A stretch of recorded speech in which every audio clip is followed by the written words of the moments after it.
Tidal power refers to the form of green energy that uses the power of the tides to power generators. Described as underwater wind turbines, these generators use the ebb and flow of the oceans to create kinetic energy, which is then transformed into electricity. Currently, tidal power off the coast of Scotland makes up an estimated 14% of the United Kingdom's renewable energy needs, and has the potential to fuel 20% of all the UK's energy needs. The utilization of wind as a source of power is not a modernized method.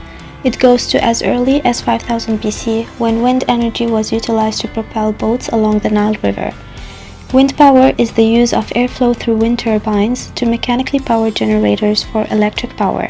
Why wind power? It is an alternative to burning fossil fuels and paramount to defeat scarcity, as it is accessible, renewable, pollution-free, consumes no water, produces none of greenhouse gases, and preserves the land. Any person can put up a wind turbine at their property.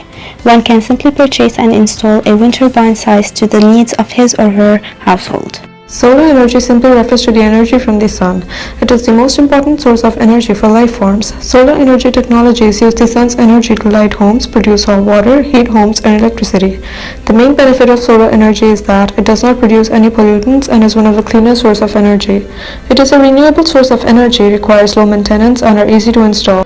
Solar energy is being recognized as the future of alternative energy sources, as it is non-polluting and helps combat the greenhouse effect on global climate.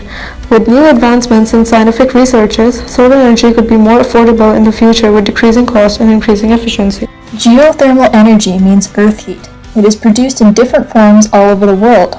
Some examples of geothermal energy are geysers, lava, and hot springs. Geothermal energy does not depend on climate conditions and is produced constantly, unlike other renewable resources. Geothermal energy can produce heat, cool air, and electricity. One form of geothermal electricity uses steam formed by an underground water reservoir, which is heated by rock below the Earth's crust. 90% of Iceland's heat for homes and buildings come from volcanic geothermal energy. Nuclear power. It is commonly said hold the key to the future. Atomic or nuclear power is obtained by altering the structure of atoms. When such alteration is made, much energy is released in the form of heat, and this is used to generate electric power. For obtaining atomic power, nuclear fission is required, which takes place in a nuclear reactor containing a heat-producing core and a cooling system. No other source can produce such amount of power from a very small quantity of material.